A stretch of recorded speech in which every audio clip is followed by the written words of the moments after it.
kesempatan yang sangat berbahagia ini insya Allah kita lanjutkan sirah nabawiyah. Pelajaran yang akan kita bahas sekarang ini adalah Ghazwatu Dhi atau Dhu Qard atau Dhi Qard, ataupun sering dikatakan Ghazwatu Ghabah, artinya adalah perang hutan. Perang di hutan, perang hutan. Iya, Ghabah. Tapi lokasi itu namanya disebut lokasi di mana perang hutan itu, lokasinya adalah dikatakan Dhu Qard. Letaknya namanya Dhu Qard. Iya.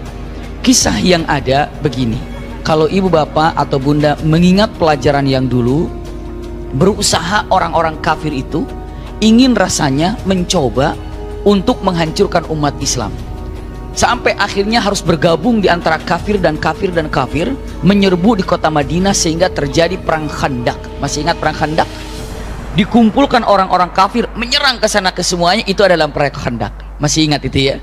Apa yang terjadi saat perang itu? Masya Allah, luar biasa. Orang kafir porak-poranda, berantakan, dan akhirnya menanglah Rasulullah SAW. Bukan hanya sekedar itu, Rasulullah SAW saat itu apa? Punten, melihat siapa-siapa saja kabilah-kabilah yang saat itu bergabung dalam perang Khandaq. Selesai itu kita akan datangi mereka satu persatu untuk dikasih pelajaran. Bisa dipahami nggak kira-kira ya? Misalnya waktu memang ini idenya daripada Quraisy dan punten orang-orang Yahudi berkumpul ya untuk menyerang kota Madinah. Setelah itu ikut-ikutan, kabilah ini ikut, kabilah ini ikut, kabilah ini ikut, sampai kabilah Hanifah waktu itu punten, Bani Hanifah yang terkenal seorang pemimpin yang kemarin bulan yang lalu mungkin saya sampaikan, Thumamah ibnu Utsal. Masih ingat nggak itu? Insya Allah ya, lihat aja dulu catatannya kalau yang catat. Ya, tapi kalau enggak lihat YouTube-nya kembali. Thumamah ibnu Utsal itu pun punten, ini ada satu kisah khusus tentang Thumamah ibnu Utsal, tapi tidak saya ulangi karena apa? Ini sedang menuju terus nanti kalau diulangi nggak selesai sirah nabawiyahnya. Iya. Lihat Rasulullah SAW melihat siapa saja yang pernah bergabung menyerang kota Madinah, kabilah fulan, kabilah fulan, kabilah fulan, kabilah. Yuk kita kasih pelajaran satu-satu, kasih pelajaran satu-satu. Bisa jadi dengan menyerangnya Rasulullah ke sana, tapi rata-rata begitu didatangi mereka sudah apa? Sudah pergi, sudah lari, sudah pergi, sudah lari, sudah nggak ada. Nah, punten, ada satu kabilah yang sangat besar sekali jumlahnya, iya, kabilah Ghatafan.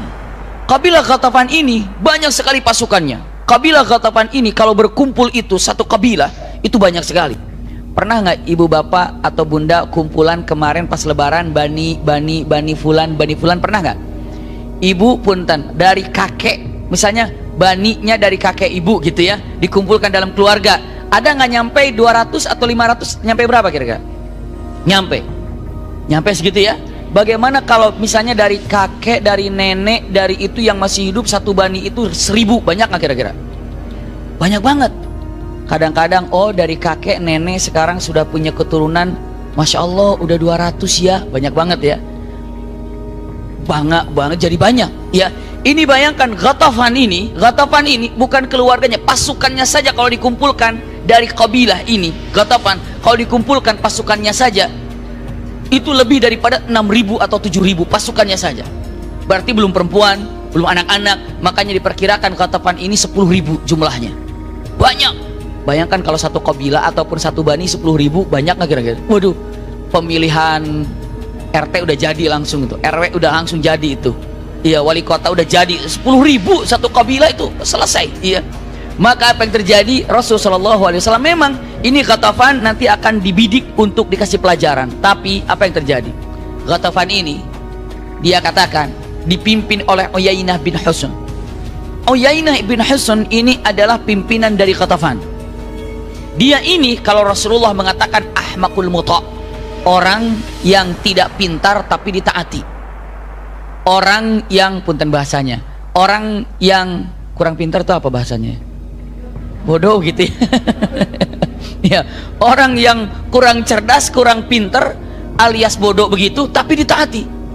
Dan 10.000 ini nggak pernah bertanya. Kalau Uyainah bin Husn mengatakan A, semua ikut A tanpa bertanya kenapa harus A, apa alasannya, nggak ada. Pokoknya kata Uyainah A, kata Uyainah B, kata Uyainah C. Pokoknya ini ahmakul muta', artinya adalah orang yang tidak pintar, orang yang membesarkan hawa nafsunya tapi diikuti. Makanya sejelek-jelek pemimpin itu adalah orang yang tidak pintar tapi diikuti. sejelek-jelek pemimpin itu. Ya contohnya siapa? Contohnya Uyainah bin Hisn. Tapi sebaik-baik pemimpin adalah cerdas, pintar, berani diikuti. Masya Allah. Jadi cek saja, Uyainah bin Hisn zaman sekarang ada nggak modelnya mungkin di negeri ini? Wallahu a'lam. Iya, nggak cerdas, nggak pintar, tapi diikuti. Nah ini Uyainah bin Hisn seperti ini. Dan Uyainah mengatakan, kata-katanya, kita ke Madinah yuk. Perang? Bukan perang. Ngapain? Nyuri harta orang-orang Madinah. Jadi kalau perang bergempur dengan pasukan dan pasukan gitu ya. Tapi niatnya ini adalah ngerampok. Tapi ngerampok dengan membawa alat-alat perang. Kenapa? Takut nanti terjadi perang. Biasanya orang Arab nih perang, habis perang dapat rampasannya, gitu kan? Orang Arab nih dulu ini. Tapi kalau ini merampok, kalau terjadi peperangan jadi perang, kebalik gitu. Bisa dipahami nggak nih ya? Nah, ini terjadi kepada Uyainah bin Hisn. Kita kumpulkan pasukan, beberapa ratus pasukan, lalu apa? Dalam beberapa riwayat paling sedikitnya 40 orang, tapi 40 orang itu pakai kuda semuanya. Kuda terlatih semuanya. Dipimpin oleh anaknya Uyainah bin Hisn. Iya, dipimpin oleh anaknya langsung untuk kemana? Untuk menuju ke Madinah. Iya. Apa yang terjadi? Kita lihat. Subhanallah. Datanglah orang kafir ini ataupun yang namanya pasukan ini tidak banyak. Hanya mungkin sekitar beberapa orang, 40 atau 50 orang datanglah menuju ke Madinah. Dan dia datang dari malam-malam, dia sudah datang. Pokoknya nyampai ke mana? Ke Madinah, tapi tidak sampai ke Madinahnya, di hutan. Hutan ini tempat di mana orang-orang menggembala. Jadi kalau menggembala kambing, menggembala unta di sana. Dan Rasulullah punya ternak. Rasulullah punya ternak. Jadi jangan mengatakan, oh Rasulullah ini nggak punya ternak, Rasulullah ini tidak berbisnis, Rasulullah ini tidak ada usaha. Ada. Rasulullah punya usaha, Rasulullah punya bisnis, Rasulullah punya pekerjaan untuk mencari nafkah, punya. Lalu ditanya mengatakan, tapi Rasulullah miskin apa kaya? Jawaban ibu apa? Kaya. Rasulullah kaya, iya. Tapi kenapa sedikit-sedikit kepada para sahabatnya, ayo yang mau untuk bantu perang ini, ayo kumpulkan. Kenapa? Punten, Rasulullah SAW kaya. Tapi kemana hartanya? Harta yang dimiliki Rasulullah, untung daripada untung yang Rasulullah miliki sebelum keuntungan itu di tangannya, punten, itu sudah diserahkan kepada orang yang berhak menerimanya. Jadi punten, keinginan bersedekah lebih cepat daripada untung yang akan didapatkan oleh tangannya. Bisa dipahami nggak Bunda? Misalnya Bunda mau panen padi, panen beras. Oh panen sekian kintal, alhamdulillah hasilnya 15 juta nih, alhamdulillah. Itu hasilnya insya Allah 15 juta. Belum didapatkan duitnya, belum dapat uangnya, hasilnya insya Allah 15 juta. Dikemanain ya kira-kira nih? Oh ini kebetulan ini ada yang memerlukannya, nanti ambil di sana ya. Uangnya mampir ke tangan nggak? Langsung kemana? Langsung ke situ. Jadi keinginan untuk berinfak, keinginan untuk bersedekah lebih cepat daripada penghasilan yang akan didapatkan. Masya Allah. Jadi nggak pernah mampir dan nggak pernah mampir. Guru kami Dr. Kiai Haji Muhammad Maksum Yusuf di Pondok Modern Ar-Risalah, Masya Allah, beliau itu nggak pernah pegang apa-apa. Sekali uang itu hanya lewat. Kenapa? Semuanya untuk kemajuan daripada syariat Islam yang ada. Masya Allah, luar biasa. Kenapa? Itu mungkin kalau kita lihat sosok zaman sekarang, apalagi yang namanya Rasul Shallallahu Alaihi Wasallam. Rasul Shallallahu Alaihi Wasallam saat itu memiliki apa? Memiliki ternak. Dan bukan hanya sekedar itu, ada ternak yang lainnya. Pagi-pagi biasanya, ini awal cerita kisahnya. Pagi-pagi biasanya, apa yang terjadi? Pagi-pagi ini biasanya orang-orang keluar dari kota Madinah, membawa gembalaannya, terus membawa sampai ke hutan tersebut. Di hutan itu digembala, baru kira-kira siang atau menjelang sore dibawa apa? Pulang. Begitu ya. Nah, unta Rasulullah dan ternaknya Rasulullah, juga unta beberapa orang yang dimiliki oleh sahabat, berjalan sebelum pagi itu sudah berjalan atau disimpan di Qabah sana. Ibu bapak yang terjadi, orang-orang kafir daripada Bani Ghatafan itu sudah mengendap. Punten, apa yang terjadi? Menjelang dalam keadaan subuh seperti ini, menjelang matahari terbit, subhanallah, yang 40 orang ini masuk ke hutan tersebut, lalu mengambil semua ternak-ternak orang-orang Madinah, termasuk miliknya Rasulullah SAW. Dan di situ yang menjaga saat itu adalah putra daripada Abu Dzar Al-Ghifari bersama istrinya. Iya, putra Abu Dzar, bukan Abu Dzarnya, putra daripada Abu Dzar Al-Ghifari. Putra Abu Dzar ditusuknya sampai wafat di sana. Lalu punten istrinya daripada putra Abu Dzar dicuri dan diambil, dijadikan tawanan. Berikut semua kambing, semua unta dibawa, diboyong oleh 40 orang ini. Satu orang, punten, gembala yang menggembala ternaknya Rasulullah, kaget karena mufajaah, secara cepat dicuri. Maka saat itu berlari dengan secepatnya menuju ke Madinah untuk memberikan apa? Informasi. Jadi mereka sudah mengambil barang-barang, unta semua sudah diikat semuanya, tinggal dibawa menuju ke Ghatafan. Satu orang berlari menuju kota Madinah. Dari kota Madinah ini, laki-laki ini pembantu daripada salah satu pembantunya Rasulullah. Maksudnya apa? Penggembala daripada yang menggembalakan ternaknya Rasulullah SAW, berteriak dan berlari menuju kota Madinah. Pas sekali seorang laki-laki dari kota Madinah ada yang keluar. Laki-laki ini badannya kekar, subhanallah. Kalaulah diperlihatkan mungkin postur tubuhnya, kelihatan punten otot-ototnya keluar karena saking kekarnya. Waduh, benar. Kalau sekarang banyak yang tidak sih, banyak ya one pack ya, gemuk begitu. Ada two pack gitu. Kalau two pack di sini satu, di sini satu. Pokoknya macam-macam ya. Tapi subhanallah, orang ini kekar badannya, tubuhnya kuat, sampai orang ini kalau dia berlari tidak akan pernah ada yang bisa mengalahkan larinya. Masya Allah, subhanallah. Kalau orang ini mengejar, pasti orang yang dikejarnya akan didapatkan. Kalau orang ini dikejar, pasti nggak bakal didapatkan, saking cepatnya lari ini. Bahkan beberapa riwayat menyatakan larinya orang ini lebih cepat daripada kuda yang sedang berlari. Subhanallah. Ini laki-laki ini pas keluar dari mana? Dari kota Madinah. Untuk apa? Mau berburu. Berburu.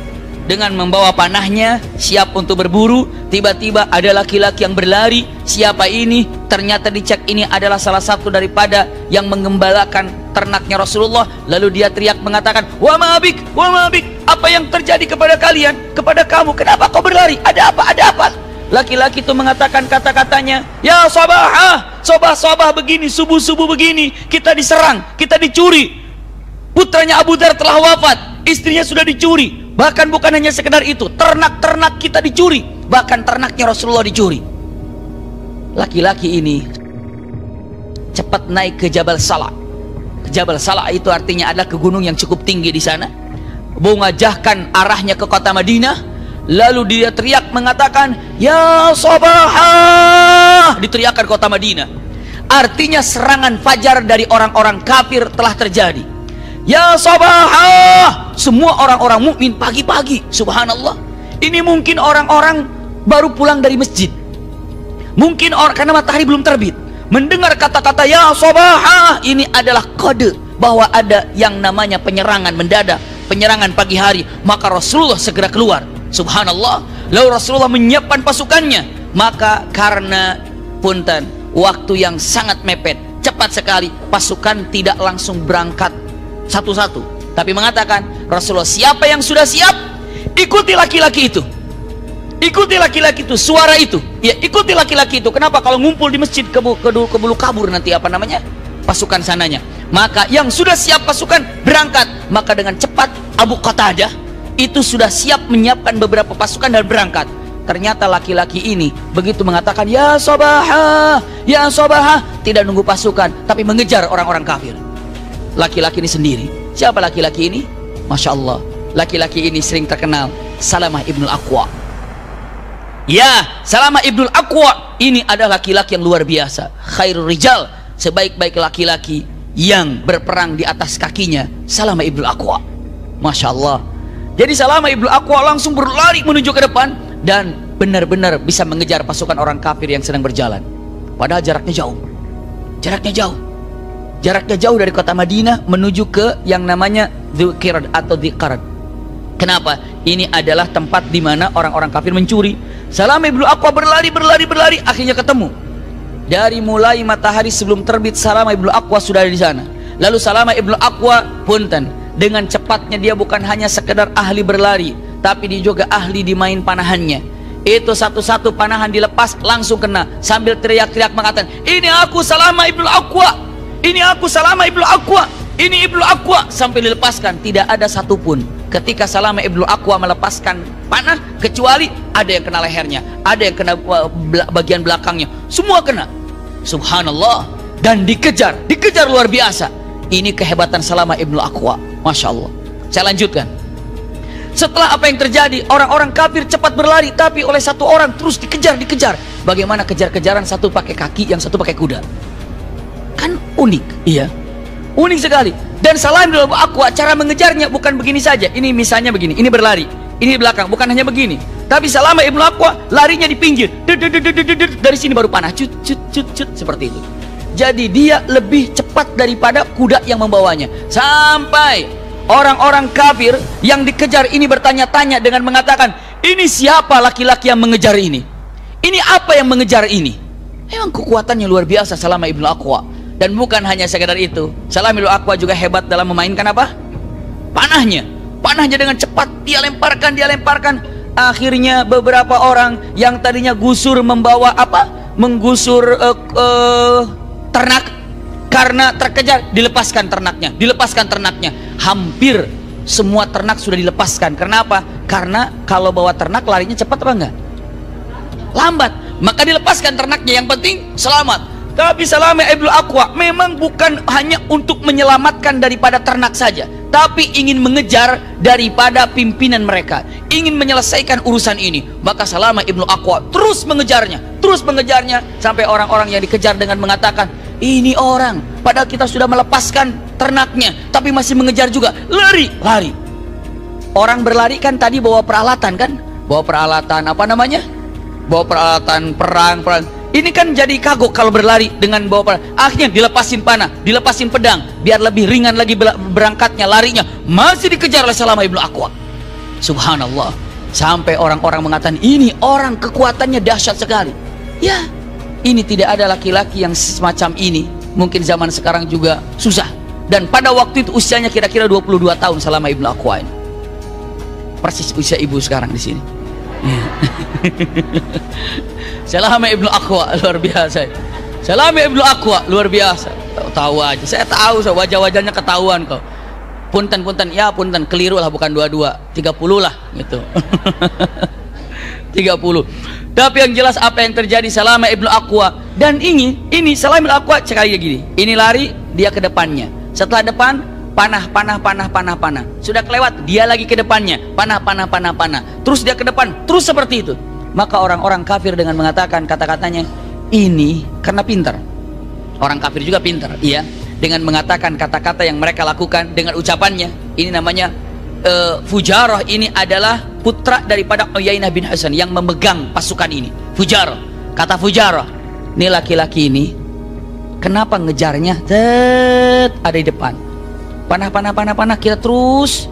Setelah mereka ketinggalan, dia ini lari lagi ke depan, manahin kita lagi. Seakan-akan dia ingin menghentikan kita dan melawan dia. Kata Fujarah, pasti kalau seperti ini dia sedang mengakhir-akhirkan, ngulur-ngulur waktu dengan datang pasukan di mana? Di belakang. Bisa dipahami nggak bunda? Ini kayaknya dia ngulur-ngulur waktu ini. Ngulur-ngulur waktu. Biar apa? Biar nanti kita ini konsentrasi menyerang orang ini, yakni Salama ibnu Aqwa, biar terus menyerang, padahal dia ngulurin waktu biar pasukan yang dari belakang keburu apa? Keburu datang. Kata Fujarah, ini pasti tidak ada orang yang melakukan hal ini kecuali ngulur-ngulur waktu. Maka apa? Cukup 4 orang saja menghadapi dia. Terus aja panahin dia, kita nggak usah jalan. Yang lain jalan. Tapi 4 orang ini terus sembunyi hanya untuk ngulur-ngulur waktu juga. Jadi yang 4 ini biarkan menghadapi siapa? Salama ibnu Aqwa. Lalu apa? Yang lainnya jalan. Jadi konsentrasi 4 orang saja. Kenapa? Saya rasa pasti ini sedang mengulur-ngulur waktu, di belakang pasti ada apa? Ada pasukan. Subhanallah. Tidak lama yang 4 orang ini di sana, tinggal di situ, lalu yang lainnya jalan menuju kemana? Ke Ghatafan. Dengan masih membawa beberapa ghanimah, tapi tidak banyak, karena lebih banyak diapakan tadi? Ditinggalkan. harta perampokannya itu ditinggalkan karena dikejar oleh Salamah ibnu Aqwa. Yang 4 orang ini konsen kepada Salamah ibnu Aqwa, Salamah ibnu Aqwa pun konsen kepada yang 4 ini, yang ini sudah berjalan ke Ghatafan. Punten, dalam keadaan seperti itu, datanglah siapa namanya? Abu Qatadah bersama pasukannya. Abu Qatadah bersama pasukannya menyergap daripada 4 orang ini, disergapnya, disergapnya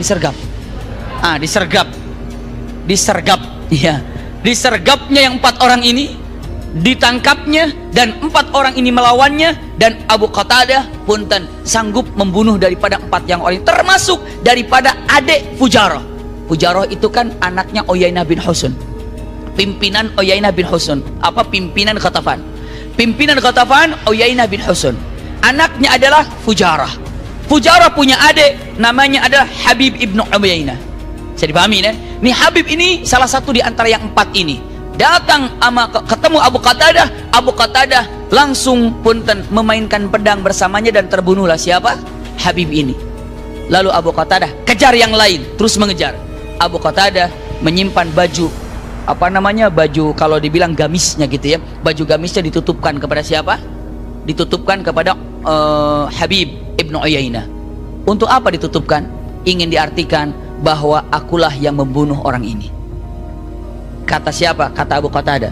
Kenapa? Begini, di dalam peperangan, untuk diketahui ibu semuanya, ada perkataan uqtuluh falakasalbah. Jadi dalam peperangan ini ibu bapak, walaupun yakin dan tahu kalau Islam itu berperang bukan untuk mencari ghanimah, tapi yang pertama untuk mencari punten mati syahid, iya, dan ingin mendapatkan pahala dari Allah Subhanahu wa taala. Maka saat peperangan dulu atau nanti, ataupun yang dulu di zaman Rasulullah, antara bangsa Romawi dengan orang-orang mukmin saat itu, kaidahnya, kata orang Romawi, pimpinan Romawi mengatakan tidak sama peperangan kita. Kata orang Romawi, kenapa? Kami berperang mencari hidup, mereka, maksudnya mereka kepada orang mukmin, mereka perang mencari mati. Bagaimana kira-kira? Kalau orang mencari hidup, bagaimana? Perang tapi cari hidup, bagaimana kira-kira? Rasanya takut-takutan. Tapi kalau perang mencari mati, nggak ada yang ditakuti. Kenapa orang Islam saat itu luar biasa? Karena yang dicari itu mati syahid, keinginan yang ada. Maka orang-orang kafir mengatakan tidak sama perang kami dengan mereka, memuji kepada kita. Kenapa? Kita ini perang mencari hidup, lah mereka perang mencari mati. Seperti itu.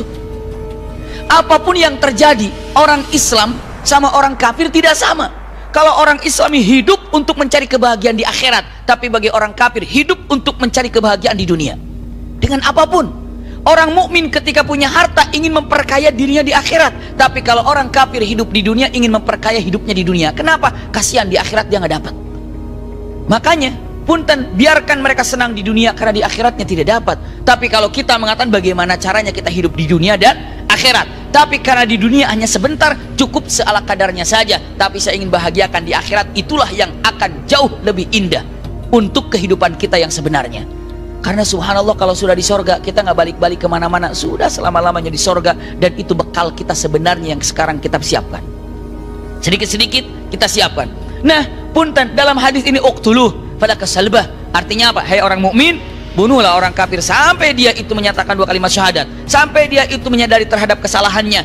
Kalau dia sudah minta maaf tapi masih mau tunduk kepada kita, tetap dalam keadaan naungan syariat ataupun dalam Islam yang ada. Maksudnya dinaungi dan dicintai dan disayangi, seperti kafir dhimmi, kafir yang hidup di sekeliling kita tapi harus perlu dilindungi. Kenapa? Karena dia berada dalam punten, istilahnya satu negara. Bahkan punten-punten dia juga adalah istilahnya apa ya, tidak memusuhi, seperti itulah. Itu kalau dalam peperangan terjadi, namanya uqtulu falakasalbah. Artinya apa? Perangi orang kafir itu, dan apabila engkau telah membunuh fulan, maka apa yang dimiliki oleh fulan itu menjadi tanggung jawabmu. Laki-laki terbunuh, das, habis terbunuh, maka apa yang dimiliki laki-laki itu milik yang telah menyelesaikannya. Bisa dipahami nggak bunda? Istrinya, anak-anaknya, tanggung jawab seseorang yang telah membunuhnya. Didik istri dia, besarkan anak-anaknya. Karena apa? Karena saya telah membunuh orang itu. Bisa dipahami nggak bunda? Salbahnya di situ. Kalau dia punya tanah, punya apa? Olah untuk dia yang ngolahnya. Seperti itu. Jadi ketika dia terbunuh, selesai. Dia punya istri, dia punya anak, dia punya apa dan apa? Tanggung jawab. Saya bereskan semuanya, itu bereskan. Lalu kalau misalnya ini istrinya akan dinikahkan dengan siapa lain, ini silakan dengan kita yang ngatur semuanya. Kenapa? Anaknya mau dikemanakan, dididik dengan Islam, seperti itulah. Itu yang namanya apa? Kalau dibilang namanya adalah harta rampasan perang, diantaranya demikian. Milik. Tapi kalau seandainya laki-lakinya terbunuh di sini, istrinya jauh di sana, ya sudah, kita nggak dapat apa-apa karena memang dapat peperangan. Bisa dipahami ya? Nah, tapi paling tidak kalau musuhnya itu membawa emas, membawa ATM. Dulu nggak ada ATM. Iya, membawa percuma bawa ATM kalau nomornya nggak tahu. Misalnya musuhnya itu membawa emas, membawa kekayaan, iya. Begitu tertusuk, maka apa yang dimiliki oleh dia ambil oleh kita. Bisa dipahami nggak bunda? Misalnya A perang dengan B, A dapat membunuh B, tertusuklah, B itu mati. Begitu B itu mati, maka apa yang dipakai oleh B itu milik saya, milik si A. Kenapa? Karena dia dibunuhnya oleh A. Bisa dipahami ya? Tapi kalau dia bunuh 2 orang, ambil dua-duanya. Jangan, pilih 1. Bunuh 4 orang, pilih 1. Iya. Lusta yang 3-nya kemana? Yang 3-nya serahkan kepada Baitul Mal, serahkan. Jadi jangan maruk, jangan bunuh 5, ambil 5. Dapat 7, ambil 7. Enggak. Iya, 1 membunuh 7. Kira-kira yang mana nih kira-kira nih? Yang ini aja. Bisa jadi ya. Kan saya sampaikan waktu perang Badar waktu itu, masih ingat dalam perang Badar ketika siapa? Majikannya Bilal bin Rabah, seperti apa terbunuhnya oleh Bilal, iya. Saya ulangi lagi, tapi yang jelas seperti itu. Nah, maksud daripada Abu Qatadah saat membunuh siapa? Habib ibn Uyainah, ingin menyatakan ini aku yang bunuh, maka apa yang dia pakai milikku. Bisa dipahami nggak gitu? Aku yang tanggung jawab. Karena yang namanya anak raja, anak pimpinan, itu segala macam dipakai.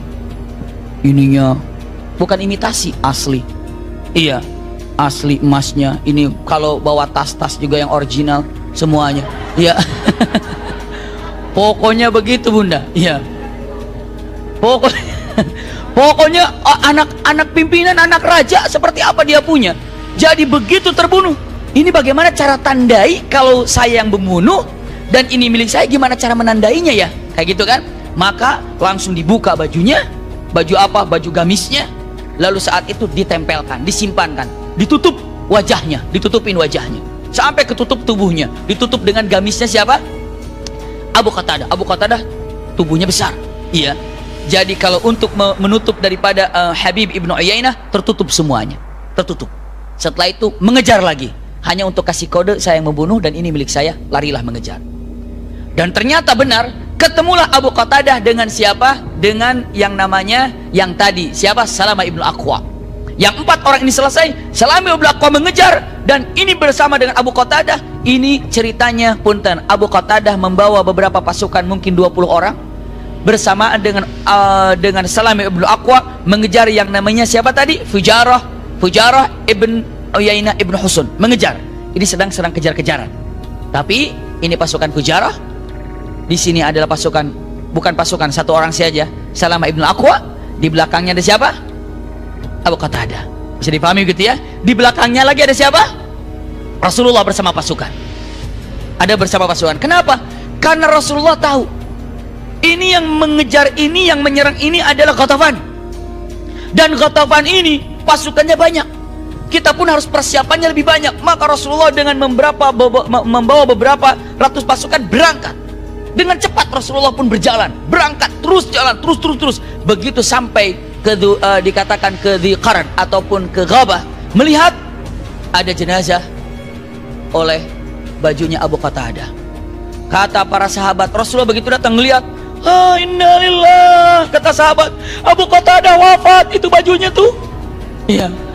Innalillah, Abu Qatadah wafat, Abu Qatadah. Rasulullah dengan mukjizat yang luar biasa, tanpa melihat wajahnya, bukan Abu Qatadah, itu justru yang dibunuh oleh Abu Qatadah. Coba lihat wajahnya, begitu dibuka ternyata bukan Abu Qatadah.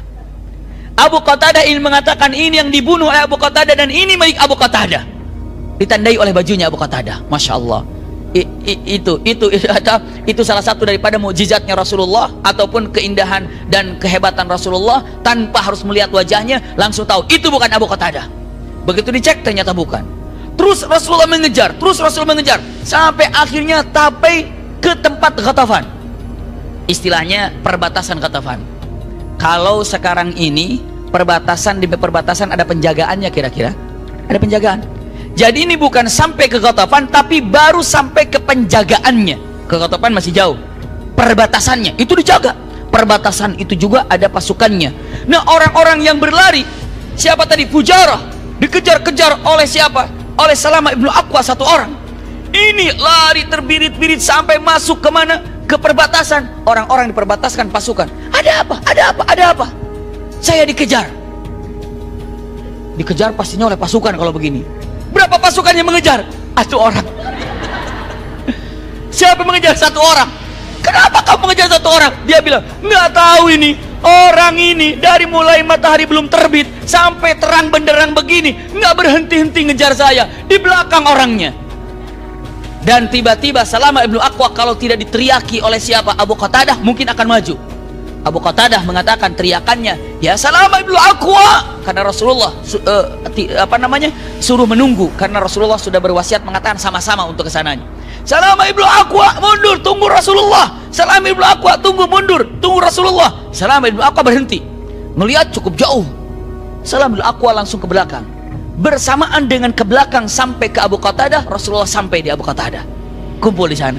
Lalu begitu melihat Rasulullah langsung, ya Rasulullah, berikan kepada kami pasukan 100 orang saja, saya ratakan yang namanya Ghatafan. Subhanallah.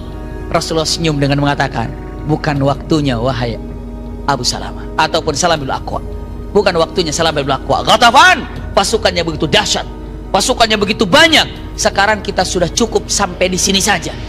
Iya, kenapa? Untuk memerangi mereka perlu dengan kekuatan yang sangat dahsyat. Kenapa? Karena punten, ujung-ujungnya yang namanya Ghatafan nantinya masuk Islam berbondong-bondong, tanpa ada peperangan, tanpa ujung-ujungnya nanti. Iya, maka Rasulullah mengatakan nanti itu mah nanti, bahasannya agak lama, mungkin sekitar 1 tahun lagi. Iya, tenang dulu, pokoknya catat dulu namanya Uyainah bin Husun. Namanya siapa? Uyainah bin Husun. Iya. Lalu apa yang dikatakan? Jangan, bukan waktunya, kita kembali, kembali ya Rasulullah. Iya, kembali. Subhanallah. Tapi ya Rasulullah, bagaimana? Kata Rasulullah mengatakan, kata-katanya, bukankah semua yang mereka rampok sudah dilepaskan? Lalu dikatakan, sudah ya Rasulullah, tapi ada beberapa unta yang dibawa oleh mereka, dan ada istrinya daripada putra Abu Dzar yang diambil oleh mereka. Ternyata, punten, malam-malam Rasulullah mengatakan, tunggu, nanti kita kirim surat atau apa saja, minta untuk dilepaskan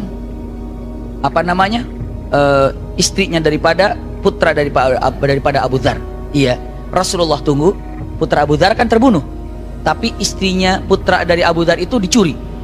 Rasulullah SAW mengatakan kata-kata yang sangat indah. Rasulullah menyebutkan kata-katanya, tunggu kabar apa yang terjadi, tapi saya punya perasaan bersama dengan doaku dan untaku yang ada di sana, semoga dia ini baik-baik saja.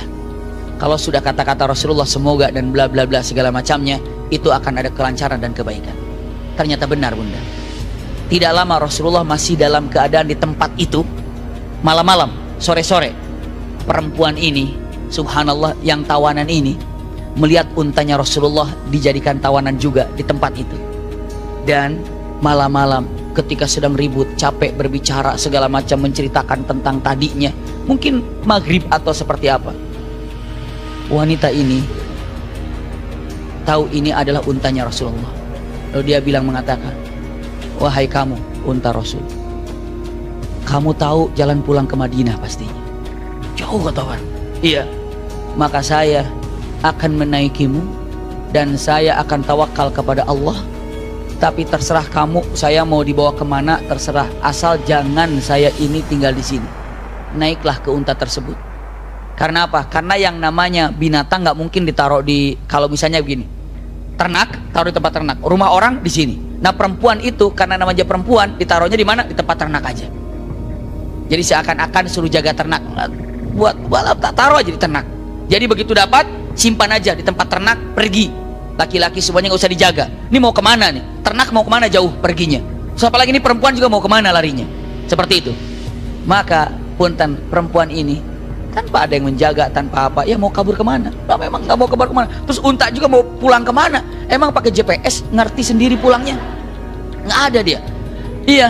Lalu apa yang dia katakan? Dia naik ke unta itu dan dia katakan, wahai untanya Rasul, aku ingin sekali pulang ke Madinah, bawa ke Madinah, tapi aku serahkan, kamu mau bawa kemana saja terserah, aku mau dibawa sama kamu, kamu terserah.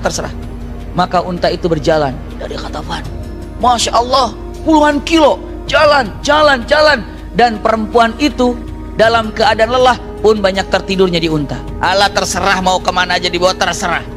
Nyampe, akhirnya subhanallah sampai ke mana? Ke Madinah. Dan selama dalam perjalanan di tengah padang pasir, nggak tahu kemana, nggak ngerti mau kemana arahnya, tapi unta itu jalan. Masya Allah, perempuan itu mengatakan, ya Allah, aku nazar, Masya Allah, apabila aku sampai ke Madinah selamat dengan unta ini, maka aku nazar unta ini akan aku sembelih. Nah, ya nadarnya gitu. Nadar taqarruban ilallah, aku nadar untuk mendekatkan diri kepada unta ini, ingin aku sembelih. Ya Rab, ya Rab, ya Rab. Lalu punten bunda, apa yang terjadi? Sampai ke kota Madinah, gembira wanita ini, senang wanita ini. Lalu datang ke hadapan Rasul, ya Rasulullah, saya nadar. Nadar apa kamu? Saya nadar sama Allah kalau saya selamat daripada dari perjalanan ini. Saya nadar. Nadar apa? Akan menyembelih unta yang membawa saya ini. Rasulullah senyum dengan mengatakan, jadi balasan kepada unta yang baik disembelih. Tapi aku nadar ya Rasulullah. Tanya, itu unta punya siapa? Ya punya Rasul, bukan punya kamu kan? Bukan. Rasulullah bilang, la nadhara fima la yamlik. Tidak ada nadar kalau terhadap nadar yang dimilikinya bukan milikmu, atau tidak boleh nadar pada sesuatu yang bukan milik Anda. Contoh misalnya nih, contoh Bu, saya lagi lewat, kan banyak mobil di situ tuh. Saya lewat, Bu, saya nadar nih. Nadar apa? Saya nadar nih apa? Saya nadar kalau santri-santri saya hafal Quran semuanya ini, saya nadar nih, mobil ini buat ibu deh. Abi, itu mobil siapa? Nggak tahu. Astagfirullahaladzim. Boleh nggak begitu kira-kira? Nggak boleh nadar kepada sesuatu yang tidak dimiliki, dan tidak boleh nadar kepada sesuatu yang diharamkan. Nadar tidak boleh ke sesuatu yang tidak dimiliki, atau nadar sesuatu yang diharamkan tidak boleh. Pokoknya saya nadar, kalau anak saya lulus ujian, saya akan belajar sihir. Nah, itu nadar nggak boleh itu. Iya, pokoknya saya nadar nanti nih, saya nadar nih, kalau anak saya diterima di fakultas kedokteran misalnya, nadar nih, orang itu awas ntar saya buka rahasianya, itu nggak boleh. Iya, itu adalah punten untuk mempergunjingkan, untuk menghibah, tidak boleh pastinya. Maka tidak ada nadar dalam sesuatu yang diharamkan, dan tidak boleh nadar kepada sesuatu yang apa? Tidak dimiliki. Maka perempuan itu tidak sah nadarnya. Dan punten, selesai daripada itu apa yang terjadi? Masya Allah, Rasulullah SAW tahu ini Uyainah bin Husn telah melakukan satu punten gebrakan baru dengan bukan cara berperang, tapi mereka apa tadi? Hanya mencuri. Tapi sedikit terjadi peperangan. Kenapa dikatakan ghazwah? Karena Rasulullah ikut di dalamnya. Karena ada ghazwah, ada ma'rikah, sama-sama perang. Tapi kalau ibu membaca sirah nabawiyah dalam bahasa Arab, ada ghazwah, ada ma'rikah, sama-sama perang artinya. Tapi ketika ditanya apa artinya ghazwah dan apa artinya ma'rikah, ibu jawab, kalau ghazwah itu peperangan yang Rasulullah ikut di dalamnya. Kalau ma'rikah peperangan yang Rasulullah tidak di dalamnya. Bisa dipahami ya? Ghazwatu Badar Rasulullah ada di dalamnya. Ghazwatu Uhud Rasulullah ada di dalamnya. Ghazwatu apalagi barusan? Ghazwatu Ghabah, itu Rasulullah ada di dalamnya. Tapi kalau ma'rikah Rasulullah tidak berada di dalamnya, tidak ikut bersama di dalamnya. Ma'rikah, Ma'rikatul Qadisiyah misalnya, Rasulullah tidak ikut dalam Qadisiyah, misalnya seperti itu. Iya, ini dia. Saya lanjutkan lagi. Dan Masya Allah, ini adalah suatu peristiwa ketika terjadi yang namanya perang apa tadi?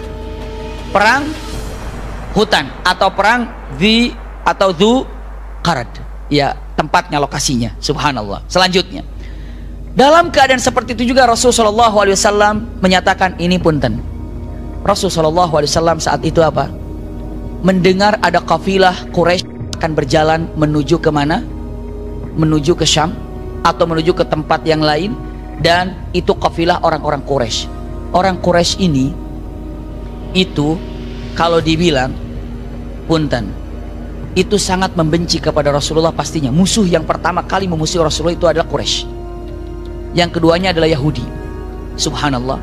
Dan apapun yang dimiliki oleh orang-orang mukmin apabila bisa dicuri oleh orang Quraisy, curi. Apapun yang namanya orang mukmin kalau masih bisa dibunuh oleh orang Quraisy, dibunuh. Itulah orang Quraisy. Benci sangat kepada Rasulullah SAW. Dan banyak harta-harta orang mukmin yang tinggal di kota Mekah diambil oleh orang-orang Quraisy. Maka Rasulullah SAW begitu mendengar ada kafilah orang-orang Quraisy, Rasulullah katakan, tolong sergap mereka.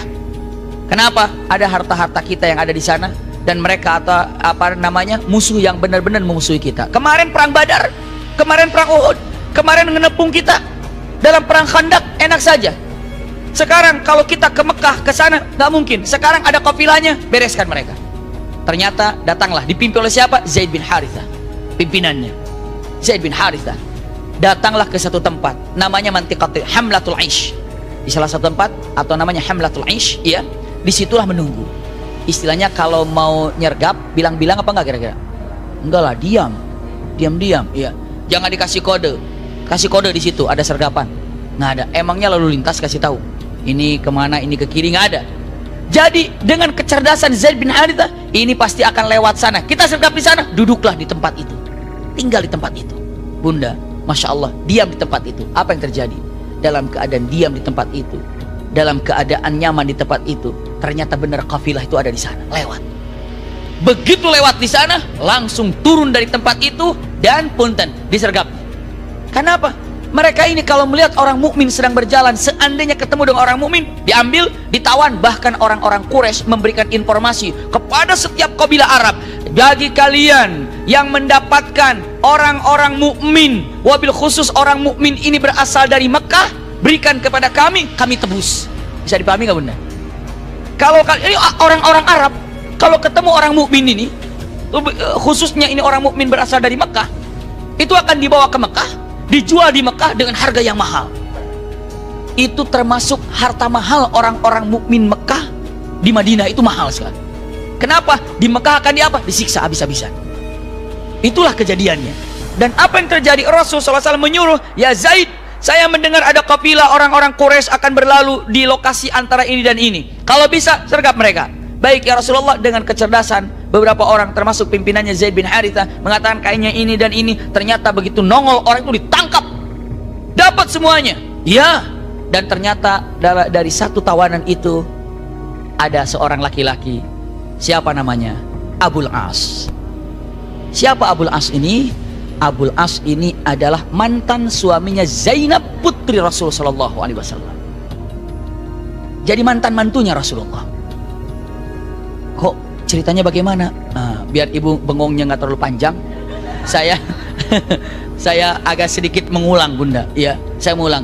Zainab ini nikah dengan Abul As saat Rasulullah belum diangkat jadi nabi dan rasul. Setelah Rasulullah menjadi nabi dan rasul, Zainab muslimah, tapi Abul As tidak. Cerai dong? Enggak, karena waktu itu belum ada peraturan untuk diharamkan seorang muslimah mengabdi kepada laki-laki kafir. Rasulullah biarkan aja Zainab mengabdi kepada Abul As. Akhirnya Rasulullah hijrah ke Madinah. Zainab mengatakan, wahai suamiku, ayo kita hijrah ke Madinah. Ora. Enggak. Iya. Ora. Nggak mau. Iya. Nggak mau. Pokoknya saya di sini. Lalu dengan mengatakan, wahai suamiku berangkat. Dengar ya. Nanti saya akan perang bersama suamimu. Tenang aja. Nanti suamimu ini, aku ini akan berperang dengan ayahmu. Bayangkan, pernahkah sejahat-jahatnya mantu nggak ada yang perang dengan mertuanya? Itu nggak ada. Ini mah perang. Makanya kalau apa yang terjadi sama Rasulullah, lengkap kehidupannya itu. Lengkap. Rasulullah pernah diperangi sama siapa? Sama mantunya. Kalau aduh habis maki mantu saya gini-gini, nggak apa-apanya sama Rasulullah. Aduh masa mantu saya matanya begitu sama saya, nggak ada apa-apanya. Punten, Rasulullah mah diginiin sama mantunya pakai pedang, mau menyerang Rasulullah, mau membunuh Rasulullah, nggak ada apa-apanya. Subhanallah. Aduh mantu saya nggak sopan, ketawa aja, nggak ada apa-apanya. Dibanding Rasulullah sama mantunya diperangin. Asli perang di dalam perang apa? Dalam perang Badar. dalam perang Badar, peperangan terjadi, dan ternyata Abul As ketika dalam perang Badar ditawan. Dan hasil keputusan harus ditebus kalau ingin selamat. Nama-nama yang selamat jadi tawanan ini ketika perang Badar ini. Ibu bisa cek lebih lengkapnya lagi. Nama-namanya dikirim ke Mekah. Zainab mengatakan, alhamdulillah suami saya masih hidup, tapi harus ditebus. Tapi tebusnya pakai apa? Saya nggak punya apa-apa. Akhirnya dia mikir-mikir apa-apa. Dia cek di sini ada kalung yang masih tersisa. Ini kalung kenangan daripada ibunya Khadijah. Demi kepada suamiku dilepaskan kalung ini. Dan kalung ini adalah kalung pemberian Rasulullah untuk Siti Khadijah. Dan Siti Khadijah mencintai kalung ini, suka kalung ini. Tapi ketika mau menikah dengan Abul As, diserahkan kalung ini kepada Zainab. Karena engkau adalah putriku yang aku cintai, pakai ini kenangan dari ibumu. Rasulullah tahu nggak barangnya Siti Khadijah? Tahu. Begitu ada tebusan, ya Rasulullah ada tebusan untuk menebus Abul As. Oh, apa tebusannya? Begitu dibuka, berlinang air mata Rasulullah. Begitu dilihat, kaget. Ini adalah qiladah, kalungnya Siti Khadijah. Rasulullah meluknya, Rasulullah mengencium peluknya, berlinang air mata Rasulullah SAW. Lalu para sahabat mengatakan kata-katanya, ya Rasulullah, in syi'ta, jika engkau mau, simpan kalung itu olehmu, dan biar kami yang menebus daripada siapa? Abul As ini. Kami yang menebusnya, biar dibebaskan. Rasulullah katakan, tidak. Simpan uang ini ke Baitul Mal, simpan harta ini ke Baitul Mal sebagai tebusan Abul As. Serahkan. Subhanallah. Rasulullah luar biasa. Nggak mentah-mentah, ini kan punya istriku dulu nih. Ini kenanganku, ini berat nih kenanganku ini nggak mungkin dilupakan ini. Kamu tahu ini cerita. Wah, enggak. Rasulullah serahkan. Subhanallah. Indah luar biasa. Ini historinya luar biasa, mahal ini. Tidak dipegang, tidak diserahkan. Serahkan. Saat itu Abul As dikeluarkan. Punten. Ini Abul As posisi masih jadi mantu. Nggak pamit, wala kalam, wala salam. Pergi Abul As. Waduh, bayangin mantu saya pergi dari rumah, nggak salam dulu. Abul As lebih daripada itu, bunda. Abul As begitu pulang bukan hanya salamin ya sama Rasul, nggak. Pamit ya sama, nggak. Ngomong menyembah. Kalau ada perang lagi, aku perangi lagi. Astagfirullahaladzim. Ini Abul As pergi ke kota Mekah. Begitu datang, suamiku, engkau selamat. Iya, selamat. Lalu dia bilang, tapi jangan gembira dulu. Kenapa? Kalau ada perang lagi, aku akan perang lagi, memerangi bapakmu. Astagfirullah. Terjadi perang lagi. Apa? Perang Uhud. Ikut dalam perang Uhud. Ikut saat Rasulullah berdarah segala macamnya sampai ke Madinah, sampai ke Mekah lagi. Zainab bertanya, bagaimana ayahku? Ayahmu kena. Kenapa? Berdarah. Ininya berdarah. Ininya. Gimana kira-kira digituin sama suaminya? Suami kayak gitu kalau ada ulekan, ulek aja. Langsung jadiin sambal goang gitu. Sambal korek juga boleh lah kalau gitu mah ya. Ini luar biasa, ini Abul As punten, iya. Sampai akhirnya Zainab ini memohon pada Allah, ya Allah, ini nggak tahan saya begini. Berikan hukum yang tepat untuk aku dengan suamiku. Aku cinta kepada suamiku, tapi aku harus lebih mencintai kepada Rasulullah, bukan karena ayahku, tapi karena itu Rasul. Rasulullah harus lebih dicintai di atas segala-galanya. Itu yang paling tingginya. Maka punten, Zainab ini doa.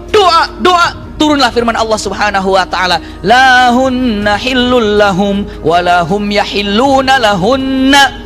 Mulai hari ini aku tidak izinkan, kata Allah, aku tidak bolehkan, aku haramkan seorang wanita muslimah mengabdi kepada laki-laki kafir. Itu ada. Lahunna hillul lahum walahum yahilluna lahunna. Maka saat ayat itu datang, langsung Zainab mengatakan, suamiku hijrah apa enggak? Tidak, aku akan hijrah. Kamu harus taat kepada suamimu. Dia bilang, aku harus lebih taat kepada Allah dan Rasulnya. Dulu aku masih mengabdi kepadamu karena belum ada ketentuan dari Al-Quran. Sekarang kalimatnya ada, lahunna hillul lahum walahum yahilluna lahunna. Hari ini aku akan pergi ke Madinah. Berangkat ke Madinah Zainab ini sendiri, jalan sampai Jibril mengatakan, ya Rasulullah, putrimu sebentar lagi sampai ke kota Madinah. Rasulullah membentangkan tangannya ketika datang, ya Zainab, ya Zainab. Dipeluknya oleh Rasulullah SAW, seorang wanita yang hijrah sendiri ke kota Madinah, menjaga keimanannya. Masya Allah, hijrah ke Madinah membawa keimanannya kuat sekali. Ini mah ke majelis taklim aja eheknya luar biasa. Ini mah luar biasa. Ini Madinah Mekah, ini mah kadang-kadang masih ada alasannya aja. Aku belum ini, aku belum itu, sebentar ini. Kayaknya jam segini juga keburu ya itu. Ya Rab, ini mah Madinah, Mekah Madinah jauh banget. Coba ini hijrah. Ya Allah, saya kalau dibandingkan dengan Zainab nggak ada apa-apanya. Ya Allah, nggak ada apa-apanya. Harus begitu Bunda. Siapa yang mengatakan wanita itu tidak punya kekuatan? Wanita itu wanita itu luar biasa. Saya pernah menyampaikan tentang kemuliaan wanita. Kalau tidak keliru judulnya, cari itu kemuliaan wanita. Wanita-wanita yang sangat berpengaruh di dunia ini, nama-namanya sangat menjulang, kekuatannya sangat tinggi. Banyak sekali saya sebutkan cerita-cerita itu di sana, di judul yang lalu ya. Coba dicek lagi, saya juga lupa nama judulnya. Namun yang jelas ada. Saya lanjutkan. Nah, ini Abul As ketangkep Bunda. Di mana ketangkep? Di Hamlatul Is. Siapa yang nangkapnya? Zaid bin Harithah. Ketangkep lagi dia ini. Dulu pernah ketangkap, bebas. Habis itu perang di Uhud, diam, dengan gayanya menang. Nah sekarang ketangkap. Waktu perang Khandaq, ikut juga perang Khandaq. Ketangkap. Setelah ditangkap, dibawa ke hadapan Rasulullah SAW. Dan ini adalah ketua rombongannya. Siapa? Abul As ini. Ketua rombongan. Dengan membawa kekayaannya begitu banyak. Dia tanggung jawabnya. Datang, dibawa. Langsung kata Rasulullah SAW, aduh ini mantan mantuku, ini mantan mantu, waduh, iya. Langsung dibawanya, ini dia nih, bagaimana kabarmu? Jawaban dengan ketus mengatakan kalimat yang ada, percuma, kamu tahu kabar tentang aku atau tidak? Lihat saja, nggak usah nanya-nanya, lihat aku begini seadanya. Lalu mengatakan, kata Rasulullah, iya, tolong simpan, kalau bilang mungkin dipenjarakan di samping masjid, seperti Uyainah bin Husn, seperti Sumamah ibnu Utsal, simpan di samping masjid, disimpan di sana. Subhanallah. Lalu setiap hari Rasulullah lewat hanya tersenyum, kasih makan yang baik. Dan punten Abul As diam ngelihat, tahu ini mantu Rasul, ini yang pernah memerangi Rasulullah berulang-ulang. Pokoknya kalau ada perang bersama Rasulullah, ini Abul As nggak pernah absen, hadir terus. Dan sekarang ketangkap. Dan pikiran orang-orang yang ada di sana, ini mah harus dibunuh, ini mah harus selesai. Kenapa? Membenci Rasulullah sebenci-bencinya. Iya. Maka saat itu ketika sholat subuh, Rasulullah Allahu Akbar. Ketika makmum Allahu Akbar, tiba-tiba ada seorang wanita berteriak dengan mengatakan kalimatnya, ajartu Abul As ala jawari. Kata-katanya perempuan, Abul As ada dalam jaminanku, aku menjamin Abul As. Maksudnya apa? Maksudnya begini Bunda, ini singkat saja, cukup panjang bahasanya, namun gini, tidak boleh ada yang menyakiti Abul As. Abul As ada dalam naunganku. Jika gini, kalau dulu orang Arab zaman dulu, kalau ada laki-laki punten atau perempuan satu keluarga, ini adalah kelompok A, kelompok B bermusuhan dengan kelompok A. Ini bermusuhan terus, nggak pernah beres misalnya. Iya, nggak pernah beres, terus bermusuhan. Terus dari kelompok B mau main kelompok A, tapi pasti akan diapakan? Mungkin dibully segala macam. Maka kelompok B mau main ke A, tapi kata A dengan mengatakan, kamu main aja ke tempatku, nggak takut nanti dibully. Bagaimana? Kata A, aku jamin. Maka A bilang ke seluruh A di sana, hai kalian kabilah A akan datang dari kelompok B ke sini, tapi ingat dia berada dalam naunganku. Berarti jika kau sakiti ini, berarti kamu menyakiti aku. Maka dia bebas di kampung A. Kenapa? Karena ada yang menjamin. Nggak boleh ada yang nyakiti. Bisa dipahami nggak ya? Tapi di Arab ini itu berlaku laki yang menjamin, tidak perempuan. Tapi ini suara perempuan. Pas takbir, Allahu Akbar, kan lagi sepi gitu, Allahu Akbar, menjelang Bismillahirrahmanirrahim atau menjelang Alhamdulillah, begitu Allahu Akbar, Allahu Akbar, ajartu Abul As bijawari. Kata-katanya teriakan wanita. Selesai Rasulullah sholat, tahu itu suara siapa? Suara Zainab, mantan daripada istrinya Abul As, anaknya Rasul SAW. Rasulullah mengatakan, iya, aku sahkan Abul As di bawah naungan siapa? Zainab. Tidak boleh ada yang menyakitinya. Maka Abul As diam di situ. Tidak ada yang menyakiti Abul As. Memang nggak mungkin ada yang menyakiti. Dalam keadaan beberapa hari,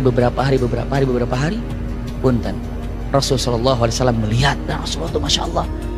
Sekarang mungkin kalau sekarang psikolog gitu ya, melihat wajah seseorang itu nerima atau tidak terima bisa kelihatan dari matanya seperti apa dan bagaimana.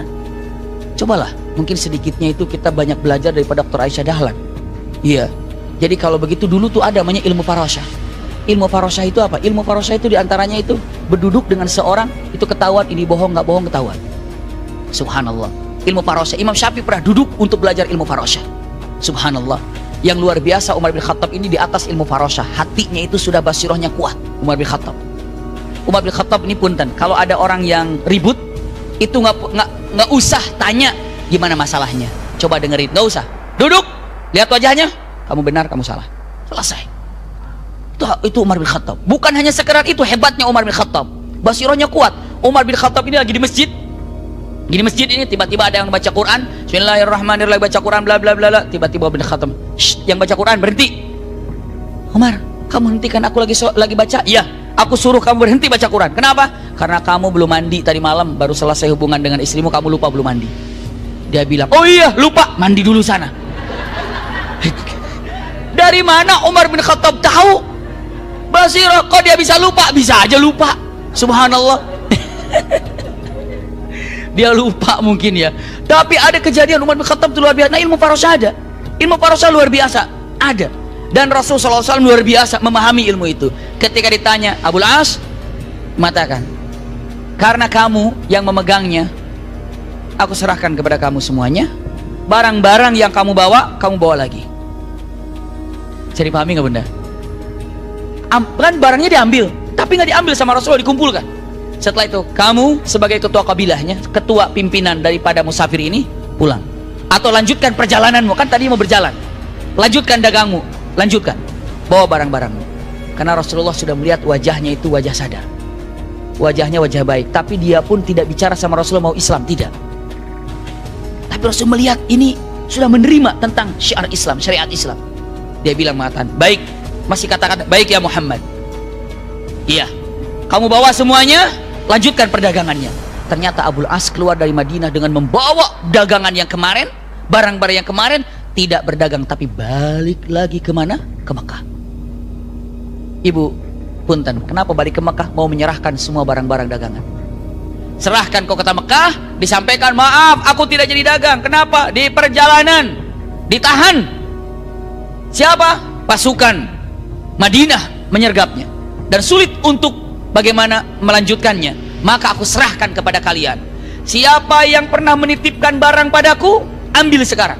Siapa yang pernah aku pinjam uangnya, pinta sekarang. Kenapa? Saya takut tidak jumpa lagi dengan kalian di Madinah, di Mekah dia.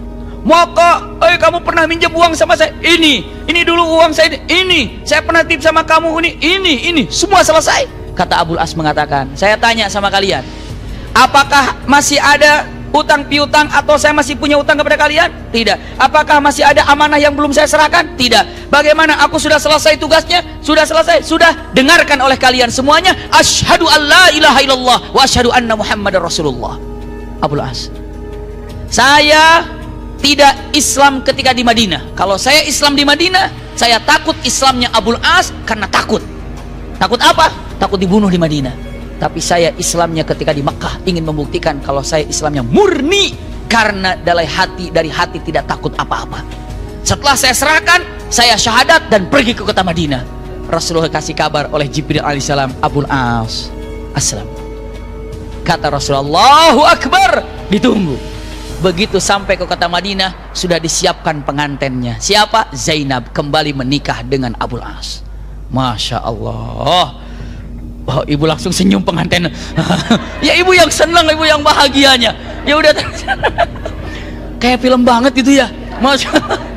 Dinikahkan lagi, bareng lagi, dan indah lagi. Itulah terjadi kepada siapa? Abul As bersama siapa? Bersama Zainab kembali lagi menikah. Siapa? Abul As dan Zainab. Setelah menikah, terpisah karena beda agama. Setelah itu Muslim kembali atau menjadi Muslim Abul As dan kembali dinikahkan. Ini terjadi satu kejadian, yakni adalah ketika Hamlatul Ish di mantiqati Shimal Gharib Madinah. Punten-punten, tidak terlalu jauh dari kota Madinah, ya.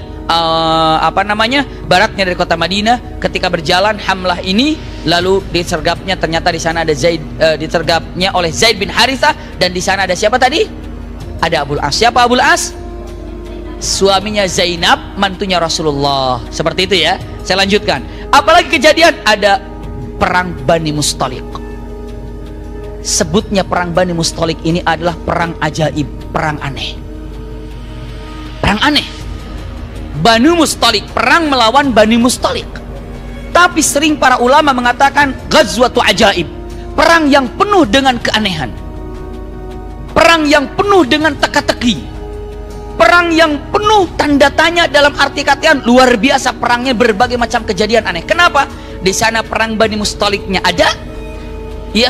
Di sana juga ada peristiwa dengan orang munafik, dan yang ketiga terjadinya fitnah besar kepada Siti Aisyah yang dituduh berzina dengan Safwan bin Mu'attil.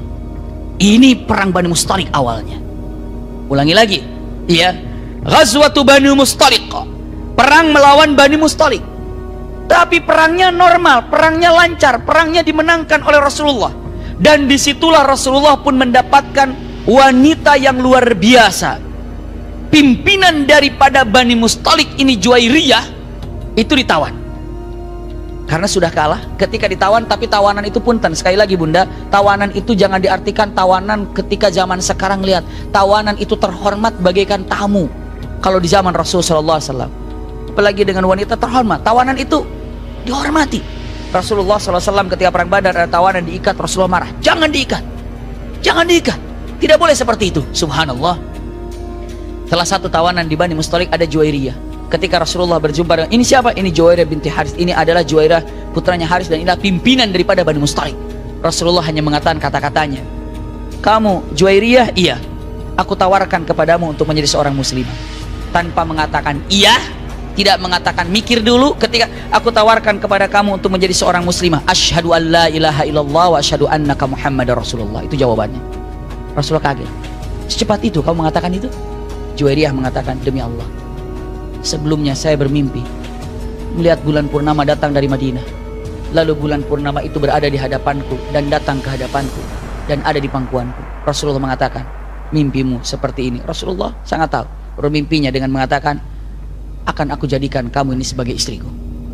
Menikahlah dengan Juwairiyah. Begitu Rasulullah menikah dengan Juwairiyah, kan di situ pun kan banyak tawanan-tawanan Bani Mustaliq kan. Sekali lagi itu keluarga Juwairiyah berarti kan. Maka saat itu diumumkan Juwairiyah telah menikah dengan Rasulullah. Berarti Rasulullah ini punya keluarga yang jadi tawanan sekarang kan. Maka semua orang mukmin mengatakan kalimatnya, aku bebaskan tawanan semuanya. Maka ribuan tawanan dibebaskan karena pernikahan Rasulullah dengan Juwairiyah. Siti Aisyah mengatakan tidak ada wanita yang membawa berkah kecuali Juwairiyah. Tawanan bebas semuanya. Karena apa? Karena cinta para sahabat kepada Rasul. Nggak enak kan? Ada tawanan, begitu sebagai budak, sebagai tawanan, kamu siapa? Aku pamannya Rasul. Masa nggak enak nanti? Iya, pamannya Juwairiyah, tapi kan berarti pamannya siapa? Pamannya Rasul. Saya tanya, bunda, ibu kan punya suami, lalu pamannya suami ibu tuh punya suami ibu manggil sama dia tuh paman. Ibu manggil ke dia apa? Paman. Paman suami ibu, paman ibu juga. Iya kan? Jadi ketika kita menikah, ibu menikah, punten, itu bukan menikah ibu dan suami saja, tapi menikah satu keluarga. Suatu keluarga. Ini om kamu, iya berarti om saya. Ya iyalah. Ini mantan kamu, berarti mantan saya. Bukan itu mah. Jangan berarti begitu. Kacau itu. Itu kekeluargaan, bunda. Ini mau jangan kemana-mana larinya. Bisa dipahami bunda ya. Nah ini hal yang luar biasa. Maka Juwairiyah ini seperti itu. Perangnya Bani Mustaliq. Ada satu lagi kejadian yang luar biasa. Apa? Ini adalah bertingkahnya orang-orang munafik di Bani Mustaliq ini. Perang Bani Mustaliq. Dan yang ketiga lebih dahsyat lagi, dituduhnya fitnah terbesar sampai hilang senyuman Rasulullah beberapa hari di kota Madinah. Rasulullah wajahnya itu tidak semeringah senyum, tapi Rasulullah bingung, humum. Kenapa? Fitnah yang melanda keluarganya. Apa? Fitnah Siti Aisyah berzina. Kata siapa? Kata orang munafik. Peristiwa kejadian di Bani Mustalik ini, perang Bani Mustalik 3, perangnya Bani Mustalik. Yang kedua apa lagi? Bertingkahnya orang munafik. Yang ketiganya lagi, fitnah besar kepada Siti Aisyah. 3 peristiwa ini peristiwa dahsyat. Kisahnya insya Allah Kamis yang akan datang pas Sirah Nabawiyah kita sampaikan, insya Allah. Jadi yang akan datang, ingat, perang Bani Mustalik. Isinya ada 3. Ya jangan lupa lagi. Ini catat, masya Allah. Nah saya juga rubah di sini Bani Mustalik biar nanti tinggal pindahin. Nah, perang Bani Mustalik. Jadi insya Allah kesempatan datang, pastinya mungkin insya Allah setelah saya haji ya. Setelah saya haji kita akan jumpa dengan pelajaran Bani Mustalik insya Allah. Saya berangkat insya Allah tanggal 1 Agustus. Mohon doanya mudah-mudahan lancar. Ibu yang berangkat haji tahun ini, ada yang berangkat haji tahun ini? Di sini ada? Insya Allah kalau mau kita ikut gabung di acara, ya alhamdulillah mau ikut gabung di acara tausiah kami di Madinah, di Obroy, di tingkat 9 biasanya di Hotel Obroy. Itu setelah sholat asar datang aja, nanti langsung aja dari ke atas, di situ ada bendera travel kami, ataupun biasanya kami ada di sana. Pokoknya dengerin suara-suaranya, kan di situ ada 2 ruangan, ada suaranya, ini suara saya masuk ke situ, nggak apa-apa. Di situ nanti juga ada teman kita yang suka di Rumil juga, kebetulan hari ini tidak bisa hadir. Juga nanti ibu familiar lah wajahnya. Oh ini yang saya sering lihat di Rumil juga. Itu nanti ada selalu di sana. Iya. Jadi itu nanti di Obroy kalau pas lagi di Mekah, di Madinah. Kalau di Mekahnya dulu namanya Hilton. Sekarang bukan Hilton, tapi namanya apa? Millennium. Jadi kalau di Madinah Obroy, Mekah Millennium. Iya. Silahkan kalau ada yang mau hadir nanti dari teman-teman sahabat-sahabat Rumil, WhatsAppin ke kami biar di mana letaknya, biar nanti kita kasih tahu di mana letaknya. Mungkin ini ya. Alhamdulillahirabbil alamin. Mudah-mudahan apa disampaikan ada manfaatnya, dan mudah-mudahan kita yang hadir selalu diberikan oleh Allah Subhanahu wa taala keterangan lahir dan batin. Doanya alhamdulillah sudah beberapa hari, mungkin baru seminggu atau 2 minggu ya, belum 2 minggu, santri kita mohon doanya mudah-mudahan diberikan kemudahan untuk belajar daripada segala macam pelajarannya, dari fikihnya, dari tafsirnya, dari bahasa Arabnya, semuanya dijejeli sama anak-anak kita. Tapi seperti itulah. Jadi anak-anak kita di sana, punten, apapun ada mainan boleh di sana, tapi yang paling penting itu adalah apa? Waktunya. Kalau dulu saya lagi pesantren itu semuanya nggak boleh, TV nggak boleh, radio nggak boleh, ini nggak boleh, ini nggak boleh, semuanya nggak boleh. Memang sih sebenarnya begitu, tapi setelah kami renungkan, kami pikirkan, semua bukan tidak boleh, silahkan ada, tapi ada waktunya. Ini silahkan punya boleh, tapi waktunya ya. Ini nggak boleh. Ternyata masya Allah disiplin gitu jauh lebih baik ketimbang anak-anak dilarang. Akhirnya apa nanti? Nyuri. Handphone boleh. Kenapa? Boleh. Asal apa? Asal nanti dikasihnya Sabtu sore sampai Minggu sore. Tapi handphone dikasih kalau hafalannya sudah selesai. Dan ternyata masya Allah punten, tahadus bin nikmah. Saya tadi subuh bersama mereka, maghrib juga bersama mereka. Kebetulan maghrib saya sudah di rumah. Itu yang seharusnya 3 ayat 4 ayat sudah selesai 4 ayat, mau store lagi. Akhirnya itu anak itu apa? Terus lagi 2 ayat store, balik lagi. 3 ayat store lagi. Terus sampai gurunya Ustaz Asep sama Ustaz, ini kalau ada anak pengennya store melulu gimana? Terima. Kayaknya anak ini store melulu nih. Kan targetnya 3 ayat atau 4 ayat. Ini dia udah hafal 4 ayat itu. Setelah itu mau store lagi boleh nggak ngapalin? Oh boleh. Akhirnya dia ngapain? Udah gitu datang lagi, store lagi. Ya Rob, saya bilang nih, ini anak bolak-balik store melulu. Nih, emang begitu katanya nih. Ternyata punten ada juga kayak gitu, masya Allah luar biasa. Jadi hebat. Biasanya kalau ibu bapak punya anak yang berbakat, pinter, biasanya, anak ini pinter, berbakat, jadiin dokter gitu kan biasanya. Jadiin insinyur nggak ada. Ini anak pinter berbakat, jadiin hafid jarang. Justru ada, ini anak belet banget, susah diatur, udah masukin aja biar jadi hafid. Astagfirullahaladzim. Jadi hafid sisanya doang. Jadi cari ibu yang paling pinter anak, yang paling keren anak, yang paling bagus anak, taruh di situ. Ada lagi anak, masya Allah, kita kan dari CCTV, malu saya. Malunya apa? Malu banget. Saya bangun biasanya kan kalau jam 3, setengah 4 itu bangun, diam dulu gitu, baca-baca apa gitu. Subhanallah, saya kaget. Setengah 4, kok di masjid ada yang masuk? Dicek, itu anak murid yang masih kecil. Allahu Akbar, tahajud. Masya Allah, itu orang tuanya bahagia banget. Suatu saat nanti saya foto, saya kirim sama orang tuanya itu. Jam 3:30 datang, gelar sejadahnya. Dia Allah, dia kan nggak tahu kalau itu ada CCTV kan? Iya, nggak mungkin dia pas-pasin biar CCTV nggak ada. Orang semua kan kena CCTV di masjid itu, kena semua CCTV. Mau kemana pun dapat CCTV itu di situ. Ya Rob, saya bilang, saya katakan, si Umi kan capek banget kalau wah ini nih. Saya bilang jam 3:30. Nih, kenapa? Kita malu kenapa? Tuh lihat. Astagfirullah, bukan istighfar, enggak sayang, astagfirullah, buat saya sendiri katanya. Sholat, kenapa anak aja sholat? Subhanallah, luar biasa. Jadi ternyata untuk seperti itu kita dididik untuk oleh anak-anak juga. Masya Allah, luar biasa bunda. Nikmat rasanya ya Allah, nikmat rasanya ngelihat seperti itu juga. Ketika ngelihat anak ini, sampai hari ini saya lihat nih anak-anak kok soleh semua ini. Apa mungkin karena belum banyak gitu ya? Ini kok anak-anak soleh semuanya, baik semuanya nih. Jadi ngapalinnya rajin, ini rajin. Tapi mudah-mudahan selama-lamanya, Masya Allah. Doanya bunda, kenapa amanah yang kami sampaikan itu berat? Saya pernah merasakan bagaimana ditinggal orang tua ketika mesantren. Sedih bunda, mungkin ibu bapak yang pernah nyantren, begitu ditinggal orang tua sedih. Saya pernah mengalami itu. Yang kedua, saya pernah mengalami nyimpen anak mesantren, sedih ninggalin anak. Dan sekarang saya mengalami dititipin anak. Jadi lengkaplah sudah tiga-tiganya. Iya, ditinggalin orang tua mesantren pernah, ninggalin anak mesantren pernah, dititipin anak pernah. Jadi sekarang ini, oh dititipin anak begitu ya, subhanallah.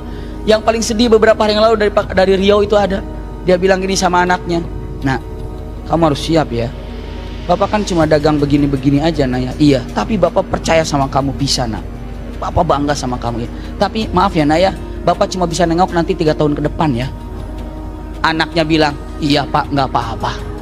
Masya Allah, saya bilang, ntar kalau libur gimana nih, masa saya bawa-bawa juga?